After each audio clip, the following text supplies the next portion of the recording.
Eu saúdo a igreja na santa e gloriosa paz do Senhor Jesus. Amém. Estamos na presença do Senhor e glorificamos ao Senhor por tal graça. O Senhor é poderoso, irmãos, e em tudo tem cuidado de nós. Amém? Amém. Estamos num culto dominical, um culto de domingo, culto com a família, e também um culto de domingo de Páscoa, não é? Estamos num culto de domingo de Páscoa. Estamos também num culto de Santa Ceia do Senhor. Quanta homenagem, hein? Culto com a família, culto dominical, culto de Páscoa e também da Santa Ceia do Senhor. Irmãos, eu glorifico ao Senhor pela oportunidade, porque eu sei que em tudo, o Senhor tem cuidado de nós. A preocupação do Senhor é tal conosco, Aleluia, que Ele almeja e deseja a vitória sobre cada um de nós através da sua palavra. Amém? E Deus me deu uma palavra que está no livro de Lucas, capítulo 16. Lucas, capítulo 16, versículo 19 em diante. Lucas, capítulo 16, versículo 19 em diante. Aos que nos acompanham através do YouTube, através do Facebook, em nome de Jesus, pegue um exemplar bíblico e acompanhe a meditação na palavra. Aos que não sabem, nós temos um canal no YouTube e nós temos quase mais de 550 pregações. O tempo de média está em torno de 40 a 50 minutos cada pregação. Nós temos aí mais de 25 mil visualizações. Nós temos compartilhamento dessas visualizações e a palavra do Senhor tem alcançado a muitas pessoas dentro e fora do Brasil. Amém? Amém. Tem pedidos de oração da França, tem pedidos de oração do Reino Unido, tem pedidos de oração do Japão, tem pedidos de oração do Chile, tem pedidos de oração aqui no Brasil, de Brasília, de Minas, do Paraná, Rio Grande do Sul, do Rio de Janeiro. Então nós vemos que, por mais que sejamos simples e pequenos, esse evangelho continua propagando, esse evangelho continua crescendo, porque não é o pastor Assis, mas é a ação poderosa do Espírito de Deus. E a Bíblia fala que essa palavra viva, poderosa, ela continua sendo eficaz para trabalhar no coração do homem e da mulher e convertê-lo dos maus caminhos. Amém? Livro de Lucas, doutor Lucas, Novo Testamento, capítulo 16, versículo 19 em diante. Tema da mensagem, ou tema da leitura, a parábola do rico e Lázaro. Amém? Amém. Eu quero que os irmãos acompanhem a meditação na palavra, acompanhem a leitura. Amém? Amém. Louvado seja Deus. Todos acharam?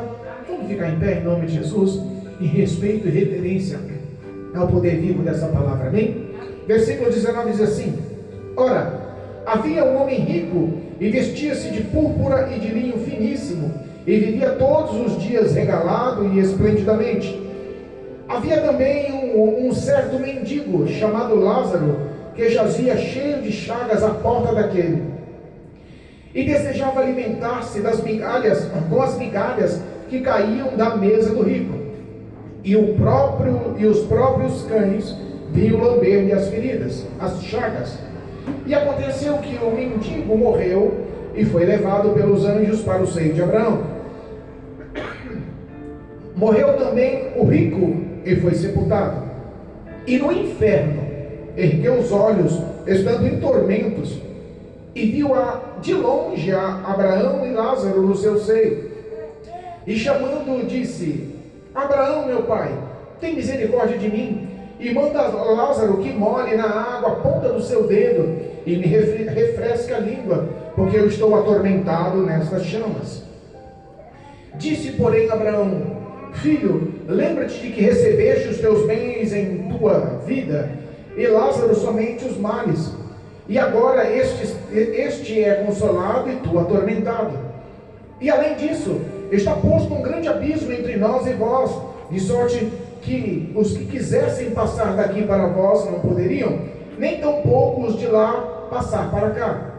E disse ele: Rogo-te, pois, ó pai, que mandes à casa de meu pai, pois tenho 5 irmãos, para que lhes dê testemunho, a fim de que não venham também para este lugar de tormento. Disse-lhe Abraão: Eles têm Moisés e os profetas, ouça-nos. E disse-lhe ele: Não, Abraão, meu pai, mas se alguém dos mortos fosse ter com ele, arrepender-se-iam. Porém, Abraão lhes disse: se não ouvem Moisés e os profetas, tampouco acreditarão, ainda que algum dos mortos ressuscite. Amém? Amém. Podemos aceitar. Louvado seja Deus. Irmãos, nós poderíamos estar falando hoje num culto de Santa Ceia e um culto de Páscoa. Poderíamos estar falando da morte e da ressurreição de Jesus. Poderíamos estar falando da gloriosa ação de compaixão e misericórdia de Jesus em nossas vidas. Mas eu senti no meu coração que nós estamos vivendo os dias maus espiritualmente. Estamos vivendo uma batalha espiritual intensa espiritualmente. Nós sabemos que a gloriosa graça e ação poderosa de Deus está em nossas vidas, operando nesse ministério. E Deus me deu uma palavra um pouco mais ríspida, um pouco mais dura, um pouco mais firme, vamos supor assim. Essa palavra por si só, ela abre um entendimento do que nós possamos entender do que é a nossa vida vivos e do que é a nossa vida após a morte. O que é a nossa vida enquanto podemos tomar as nossas decisões antes que viemos arcar com as consequências na outra vida. Tem um lema no mundo que diz que tudo que se planta aqui se colhe, assim? Pois bem, o que nós plantamos aqui pode ser sim colhido aqui, ou pior, pode ser colhido pela eternidade, e o arrependimento pode ser muito pior. Cristo, quem contou essa história, quem contou essa parábola, quem contou esse conto não foi outro a não ser Jesus Cristo, a autoridade máxima nos céus, na terra e até embaixo da terra. Jesus teve uma preocupação extrema em falar mais sobre a condenação e o inferno do que dos céus e da glória. Entenda que a preocupação de um pai não é contar só as bênçãos, mas contar o risco que ele vai correr para chegar até aquelas bênçãos. Isso em qualquer situação. Nós sabemos que existe uma batalha espiritual, e essa batalha espiritual às vezes não é levada a sério. Nós temos um conto que Jesus diz que um homem rico, ele se vestia de púrpura e de linho finíssimo e vivia todos os dias regalado e esplendidamente. O que nós possamos entender de um homem rico que terminava os seus dias de uma forma regalada e esplendidamente? Talvez regalado, possamos entender que esse homem tinha toda a sua satisfação prazerosa, todos os seus requisitos atendidos, e esplendidamente tudo que o dinheiro possa lhe comprar. Nem tudo nós possamos acarretar que seja uma só coisa, mas sabemos que existe em nossas vidas, na vida do ser humano, prazeres que ele conquista ou que ele tem na sua rotina, independente do dinheiro. Tem gente que é feliz comendo um churrasquinho de asinha de frango numa laje, num bairro de periferia. E tem gente que é riquíssimo, tem condições de frequentar a alta gastronomia e não consegue ser feliz. Então nós sabemos que nem tudo é baseado no dinheiro, mas vemos que a história contada por Jesus mostra de um homem que só pensava em si e que tinha os seus prazeres, e além dos seus prazeres pessoais tinha dinheiro para satisfazê-lo. Então nós entendemos que as escolhas desse homem foram olhar só para si, unicamente para si, e não olhar mais para o próximo, não ter uma visão de compaixão e de misericórdia. E muitas das vezes as nossas escolhas, irmãos, são egoístas, porque nós vivemos baseado em deuses. Pastor, agora complicou. Qual que era o Deus desse homem? O Deus desse homem primeiro era dinheiro. Ele era rico, vivia esplendidamente. Mas pastor, o que tem a ver o homem por ser rico e viver uma vida boa? Ele estava cultivando, vivendo o Deus com o dinheiro? Sim, porque ele tinha na sua porta um mendigo. Ele tinha na sua porta um homem necessitado.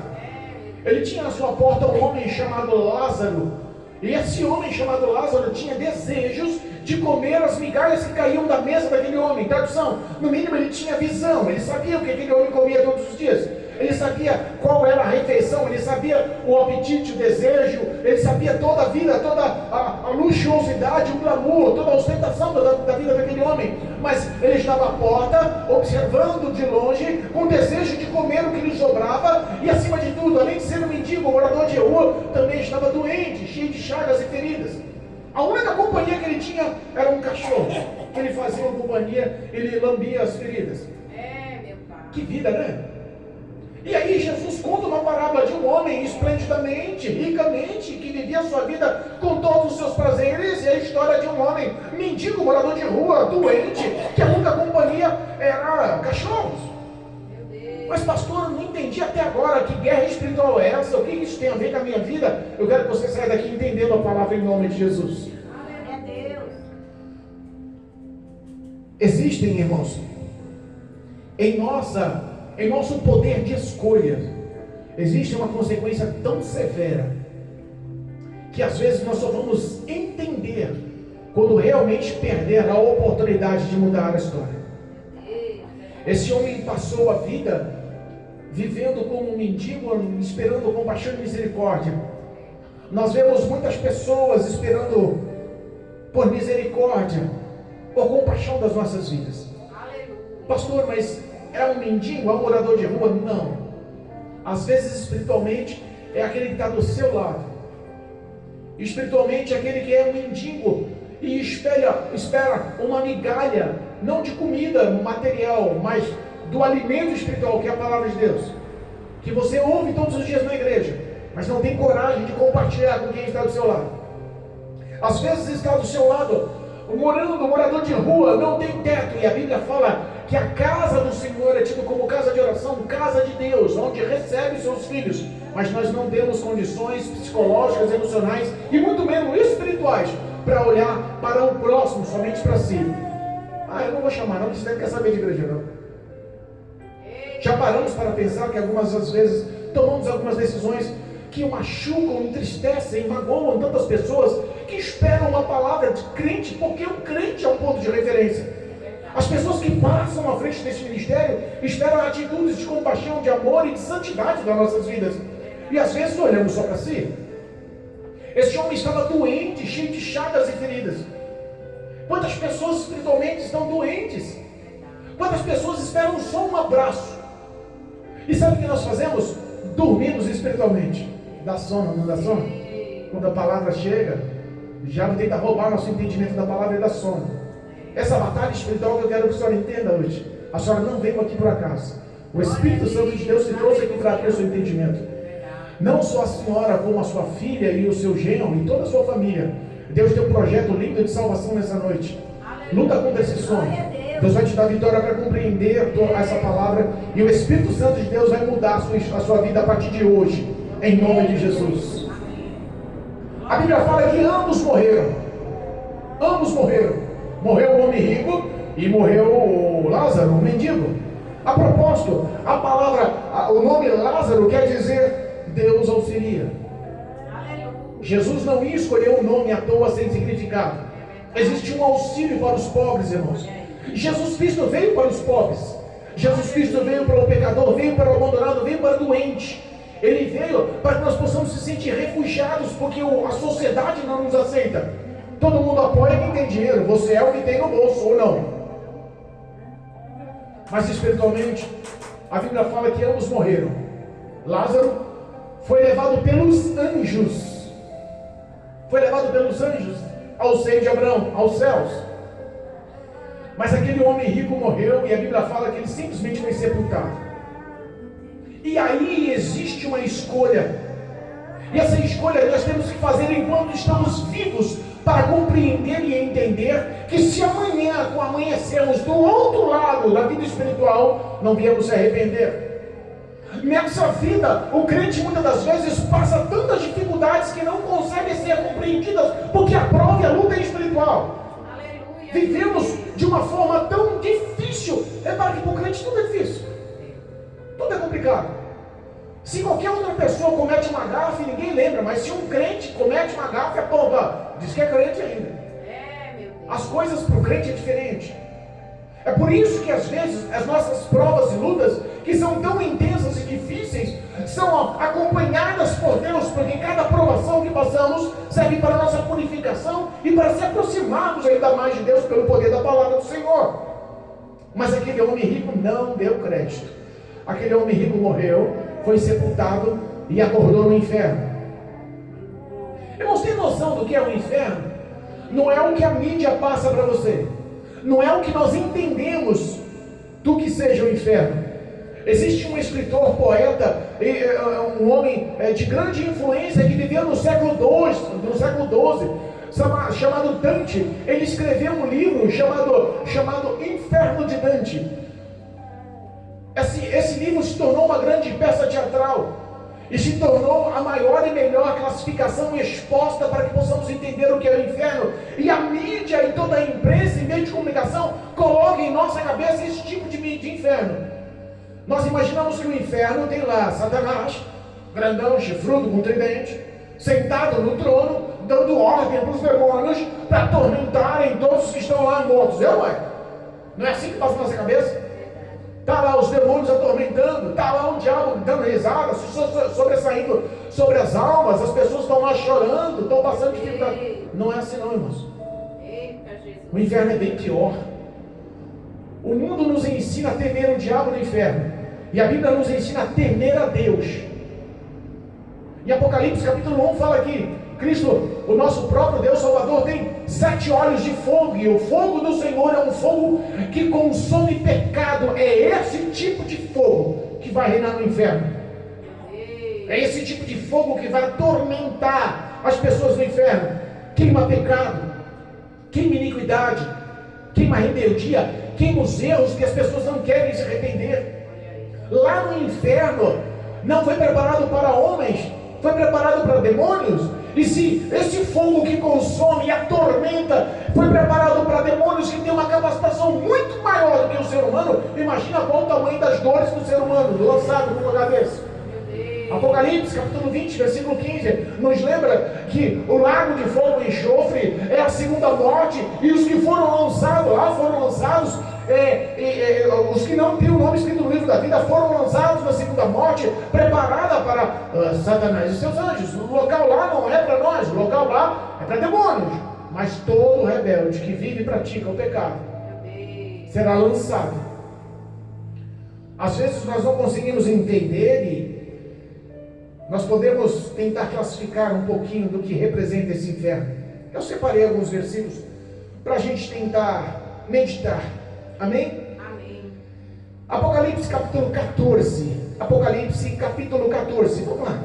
Louvado seja Deus. Vamos botar um pouquinho para nós meditarmos a palavra no dia de hoje. Apocalipse capítulo 14, versículo 10 e 11.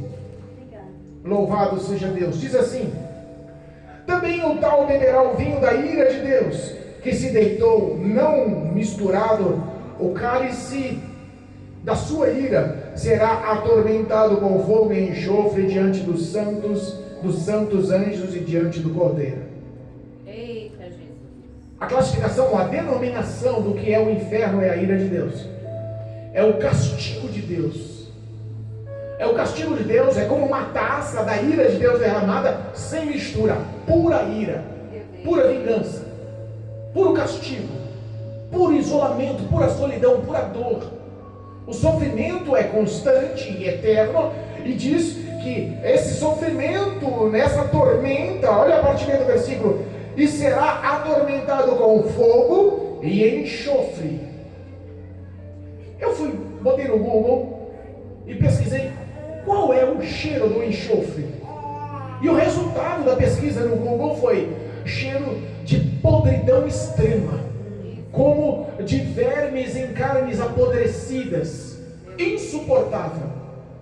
Então nós já imaginamos que o fogo que queima também vai ter um odor insuportável, como de carne podre. Nós estamos falando para que possamos entender, e nós estamos falando para que entendam que o Cordeiro e os anjos, o próprio Cristo e os anjos, estão vendo o castigo constante. Ah, pastor, esse negócio é difícil de entender. Mateus capítulo 7, versículo 13. Nós possamos, de uma forma mais simples, tentar entender o que Deus queira falar com a gente. Essa palavra é muito comum.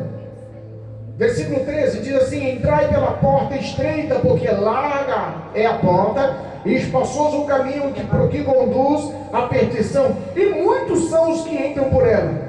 Porque estreita é a porta e apertado o caminho que leva à vida, e pouco há o que a encontre.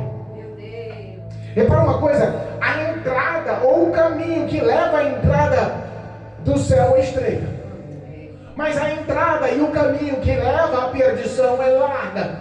Mas o entender dessa porta larga é a aceitação das pessoas, porque está dizendo que os que vão ser condenados não são os maus, são muitos. Então há uma mistura. Existe uma pesquisa que diz que mais de 150 milhões de pessoas morrem anualmente, e a grande maioria dessas pessoas vão para o inferno. A grande maioria dessas pessoas, infelizmente, conhecem o Evangelho, já viveram na igreja, já cantaram, louvaram, pregaram, oraram, já leram a Bíblia, tiveram promessas e abriram mão disso. A minha esposa leu agora na leitura oficial e se enquadra no que estamos falando. Hebreus capítulo 6 foi a leitura oficial, não foi isso? Hebreus capítulo 6. Louvado seja Deus, glorificado seja o nome santo do Senhor. Hebreus capítulo 6, olha só, nem foi combinado, mas olha só o versículo aqui, ó.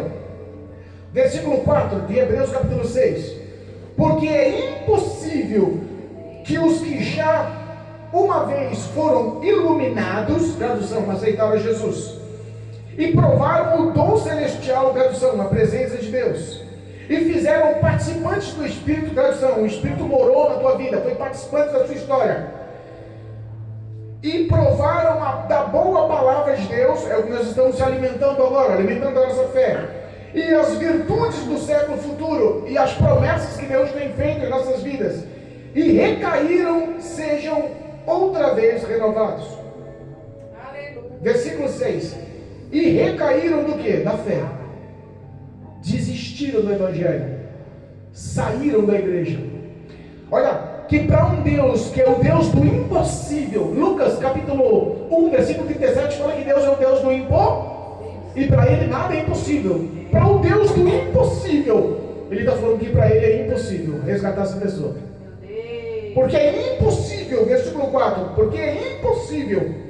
Aqueles que um dia experimentaram, viveram, receberam promessas, tiveram o Espírito de Deus, participaram, recaíram na fé. Para Deus é impossível restaurar essa pessoa. Para Deus é impossível renovar para o arrependimento. O coração petrifica de tal jeito. Desistem da fé. Desistem de andar na presença de Deus. Porque assim quanto a eles, de novo crucificaram o Filho de Deus. A morte de Cristo Jesus no Calvário, que nos serviu como aliança, como união e comunhão com Deus Pai, deixando de ser criatura e passando a ser filho de Deus, perdeu o valor. Porque o sacrifício de Jesus, ele esqueceu, voltou a crucificar Jesus, abriu mão do que Jesus fez. Por isso que a porta é larga. Por isso que muitos decidem andar por essa porta larga. Repara que na leitura oficial, na leitura de Lucas 16, aquele homem fala que ele está atormentado. E essa palavra atormentado nós temos que entender que é com fogo, e nós temos que entender que ela é com o odor do enxofre. Mas tem mais. A Bíblia fala aqui, ó, Marcos capítulo 9, versículo 43. Marcos, capítulo 9, versículo 43. Louvado seja Deus. Está dando para entender um pouquinho do que é o inferno ou não? Marcos, capítulo 9, versículo 43 ao 48. Diz assim, ó, 43. E se a tua mão te escandalizar, corta, melhor para ti entrar na vida aleijado de que, tendo duas mãos, ir para o inferno, para o fogo que nunca se apaga. Versículo 44. Onde o bicho nunca morre e o fogo nunca se apaga. Da mesma forma, 45. Se o teu pé te escandalizar, corta-o. Melhor é entrar coxo na vida eterna, do que com os dois pés e lançado no inferno, onde o fogo nunca se apaga. E retorna a repetir, versículo 46, onde o bicho nunca morre e o fogo nunca se apaga. Versículo 47 da mesma forma: se os teus olhos te escandalizar, arranca-o. Melhor entrar com um olho só no reino dos céus do que com os dois olhos ser lançados no inferno. E o versículo 48 repete novamente: onde o bicho nunca morre e o fogo nunca se apaga. Que bicho é esse que ele repete tanto? O fogo já foi especificado, que o fogo nunca vai se apagar, é o lago de fogo com enxofre. Mas que história é essa de bicho que nunca morre? No Gólgota, lá onde crucificaram Jesus, era a maior condenação o homem ser levado à morte de cruz. Ele era tido como uma pessoa maldita. Aqueles corpos não eram enterrados, porque nem dignos de enterro eles tinham. Eles lançavam no local chamado sepultura ou caveira. E aquele local atrás daquele monte da crucificação existiam centenas de corpos de pessoas que eram condenadas à crucificação, e constantemente o fogo ardia, e aqueles bichos que nós entendemos que eram aquelas larvas que consumiam a carne em apodrecimento, é o mesmo bicho que nunca morre, que Jesus especifica aqui no inferno também nunca vai morrer. Repara aqui, nós entendemos que o fogo que não para de queimar, o cheiro do enxofre parando de podridão, de carne apodrecida, e os vermes e os bichos comendo o corpo da pessoa, a tormenta que vivem ali, não vai ter descanso. Não vai poder sair, dormir na sua casa, descansar, naquela cama quentinha, tomando um banho. Não vai poder jantar, não vai poder tomar um refrigerante, uma água fresquinha. Não vai ter amigos para bater papo. Não vai ter nenhum tipo de alegria. Não vai ter amanhecer. As trevas e a escuridão é tão densa, o pavor e o pânico é tão grande, que as pessoas vão perder a noção e automaticamente vão viver aquela tormenta eternamente. E o que é essa palavra eterna? Eu tenho 51 anos, vivi tanta coisa, e o tempo passou tão rápido ao mesmo tempo. Agora eu fico imaginando, daqui a 1000 anos, como é que vai ser? E daqui a 10.000 anos, pastora? Sabe qual é o problema? O problema é que essa história de eternidade será daqui a 100.000 anos. Será daqui a 1 milhão, 1 bilhão, 1 trilhão de anos. E esses mesmos efeitos de dor, sofrimento, arder nas chamas, vivendo na podridão, vermes te comendo, fogo te dilacerando, o único desejo daquele homem rico que vivia a sua vida regalada era que Abraão mandasse Lázaro molhar a ponta do dedo na água, e uma gota de água seria suficiente para lhe trazer alívio no inferno. E a resposta foi não. E a resposta foi não. Existe uma coisa chamada graça de Deus. As pessoas vão para o inferno, não é pelos pecados, irmã Silvia. As pessoas decidem ir para a condenação e se arrepender eternamente, não é pelo que estão praticando, mas é por abrir mão da misericórdia de Deus. Abrir mão da obediência, da fidelidade. O jugo do Senhor não é pesado, a lei do Senhor não nos cansa. Repara, o próprio Jesus diz: vinde e provai que eu sou bom, aprendei de mim, que meu jugo é leve e suave, sou manso e humilde de coração. Aleluia. As pessoas, se decidissem viver o Evangelho com todo o teu coração, talvez teriam outro pensamento, uma outra visão do que realmente é o sofrimento no inferno. Ele pede para que as pessoas que estão na casa dele, na casa do seu pai, Abraão, mande Lázaro, vai lá, pai Abraão, porque eu tenho 5 irmãos e eu não quero que eles venham para essa tormenta sofrer. Tradução, lembrou dos irmãos? Meu pai. E Abraão fala mais uma vez: não dá. Eles têm Moisés e os profetas. Tradução, eles têm os pastores, têm os pregadores. Tem aquele que insiste em pregar o amor de Deus. Tem aquele que insiste em falar que Jesus muda a vida. Tem daquele que insiste em falar que Jesus liberta de demônios, liberta de vícios, transforma a má conduta.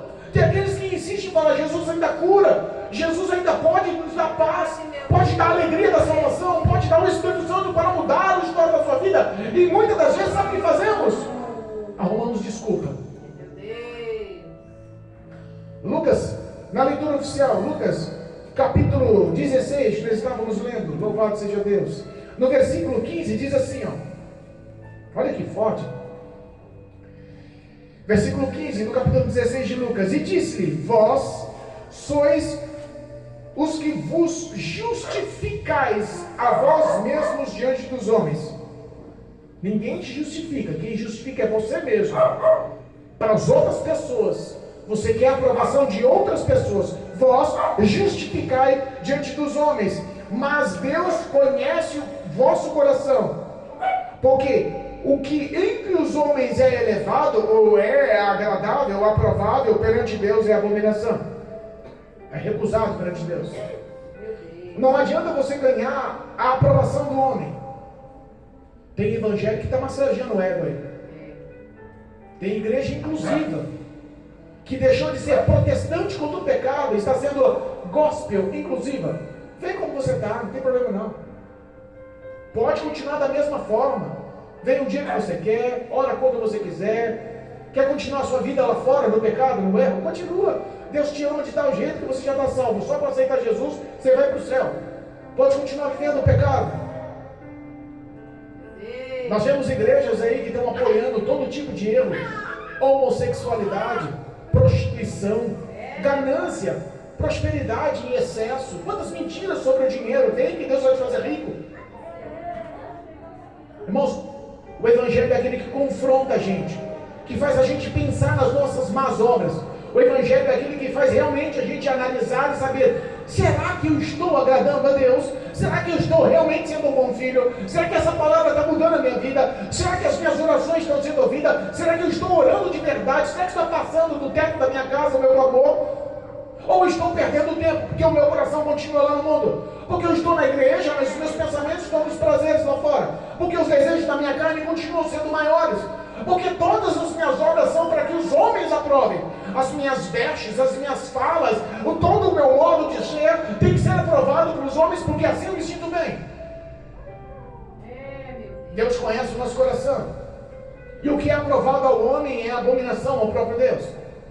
Ele busca um povo zeloso, de boas obras. Um povo santo. Um povo que se divide, separa do que o mundo oferece. Toda a concupiscência do pecado da carne do mundo não é de Deus, não pertence a Deus. Mas nós parece que insistimos em se embaraçar no que o mundo oferece. A moldação no mundo, a gente é o primeiro a viver.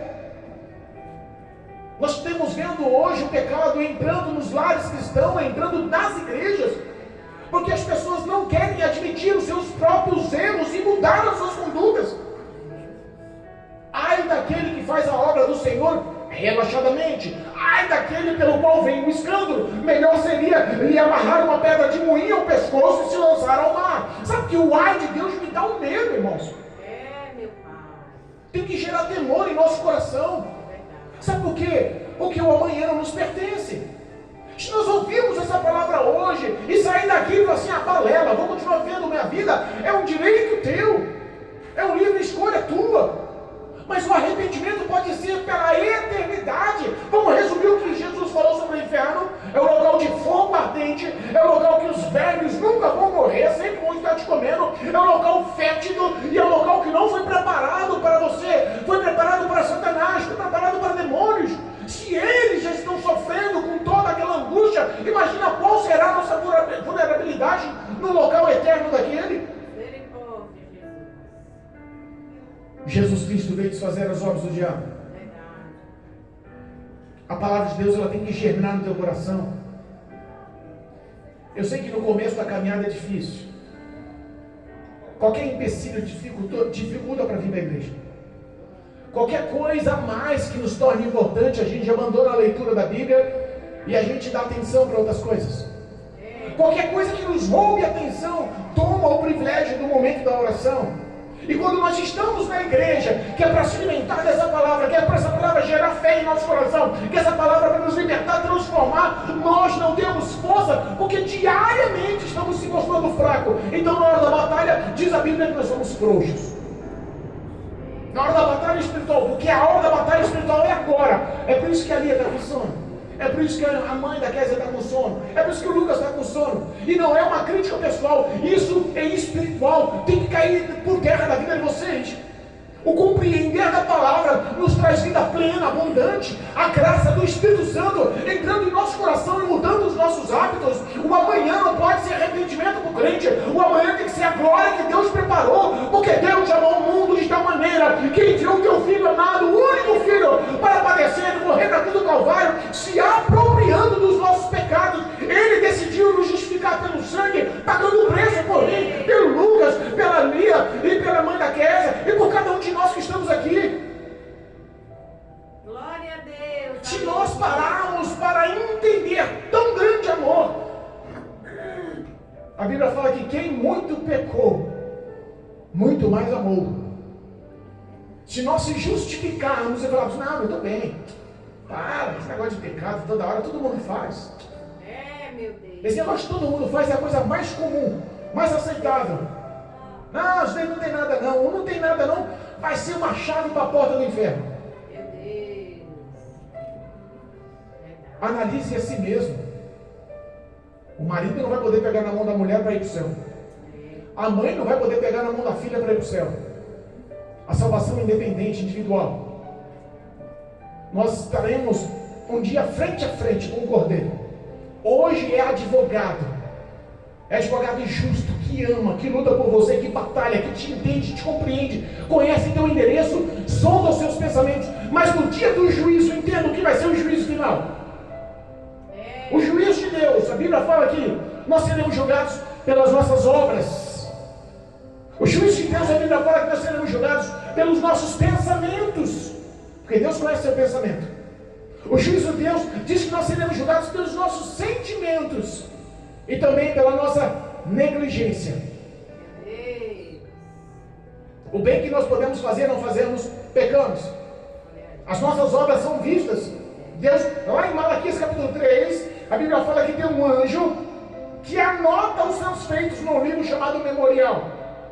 Apocalipse capítulo 20 fala que no dia do juízo final esse livro memorial vai ser aberto. E tudo que você pensa vai estar escrito lá. Todo o seu sentimento. Porque às vezes a boca está falando sem pensar, mas o coração está cheio. E a Bíblia fala que os lábios só pronunciam o que o coração está cheio. As suas obras na igreja podem ser boas. Eu dizimo, eu oferto, eu não perco o culto. Eu de vez em quando eu canto, eu dou glória a Deus. Se me der oportunidade, eu vou até e prego. A nossa vida não tem que ser aprovada por homens. A nossa vida tem que ser aprovada pelo Todo-Poderoso. A nossa vida ela tem que ser vista e aprovada em nosso momento secreto, no íntimo do nosso coração. Irmãos, o que Deus tem reservado para nós é maravilhoso. Aleluia. O que Deus tem reservado para nós é santo, é poderoso, é grandioso. Louvado seja Deus. Vamos voltar em Apocalipse. Aleluia. Glorificado seja o nome santo do Senhor. E eu já estou encerrando. Louvado seja Deus. Capítulo 21. O novo céu e a nova terra. Oh, glória. Eita, aleluia. João descrevendo o que ele viu. E viu um novo céu e uma nova terra. Porque já o primeiro céu e a primeira terra passaram, e o mar já não existe. E eu, João, vi a santa cidade, a nova Jerusalém, que de Deus descia dos céus, adereçada como uma esposa ataviada para o seu marido. E ouvi uma grande voz do céu que dizia: eis aqui o tabernáculo de Deus com os homens, pois com eles habitará, e eles serão o seu povo, e o mesmo Deus estará com eles, e será o seu Deus. E Deus limpará de seus olhos toda lágrima, e não haverá mais morte, nem pranto, nem clamor, nem dor, porque já as primeiras coisas passaram.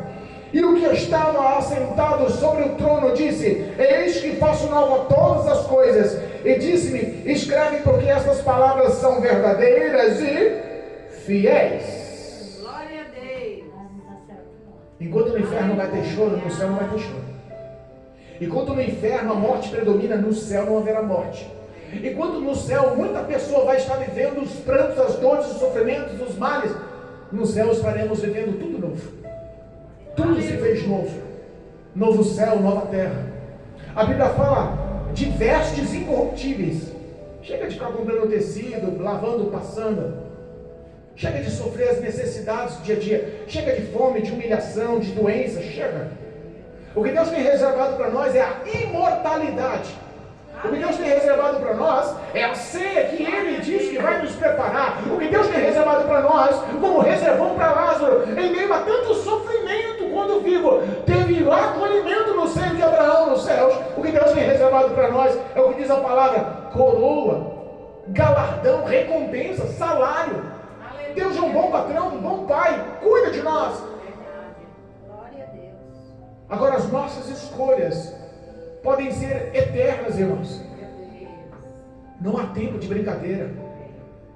Leve o evangelho a sério. Não há tempo de tutubiar em dois pensamentos. Amanhã eu vou.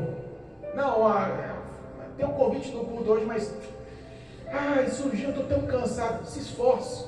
Quando a Bíblia fala para amar a Deus com todo o coração, com todas as nossas forças, com toda a nossa sabedoria, com todo o nosso ser, é isso. É se dedicar com o corpo, alma e espírito. Venha se fortalecer com Cristo. Porque aquele que provou uma vez da glorificação do Espírito de Deus nunca mais é a mesma. Da cobertura do sangue do Cordeiro que nos perdoa dos pecados nunca mais é a mesma. Da ação de glória do Espírito Santo que nos conduz a uma vida de paz e de alegria nunca mais é a mesma. Glória a Deus. Aleluia. Cabe a nós abrir o coração e pedir para que Deus realmente toque em nossas vidas e nos mude. Seja uma pessoa melhor, ore mais. Seja uma pessoa melhor, medite mais na Bíblia. Seja uma pessoa melhor, viva mais esse amor para com o próximo. Seja uma pessoa melhor, não perca a tua fidelidade, o teu compromisso com a igreja. A igreja é o local que fortificamos as nossas vidas espiritualmente. É onde ouvimos e alimentamos da palavra. É onde saímos fortificados. É onde Deus nos fala, nos dá as respostas, nos dá conforto em meias batalhas. É onde nos dá escape, é onde nos dá proteção, é onde nos dá vitória. Aleluia. Em nome de Jesus, seja crente. Glória a Deus. Aceitou a Jesus Cristo como Senhor e Salvador? Acredita que Ele é Filho de Deus?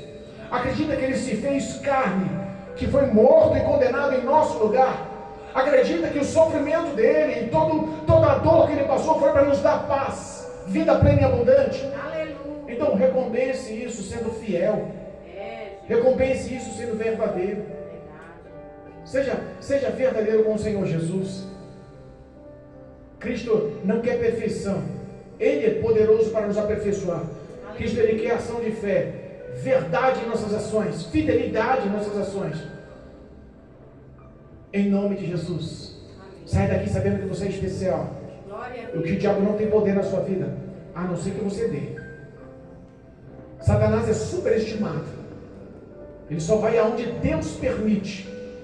Se você for fiel, aquele que Deus toca, guarda, protege, livra, abençoa, habita, guia, Satanás não tem poder de tocar. Aonde abundou o pecado, superabundou a graça de Deus. Aleluia. Ele é teu advogado, meu advogado. Os apontamentos não importam. O sangue dele nos justifica e nos perdoa. É Ele que está em nossas vidas, nos cobrando mais santidade. Não busque a aprovação do homem. Procure se mostrar perante Deus como obreiro aprovado. O que não tem que se envergonhar. E que maneje e vive bem a espada da palavra. Deus há de recompensar a vida de cada um de vocês. Em nome de Jesus. Amém? Que essa palavra possa frutificar nos vossos corações. E que nós possamos entender que somos preciosidades. E se Deus Ele castiga e corrige é porque Ele ama. Em nome de Jesus. Amém? Amém.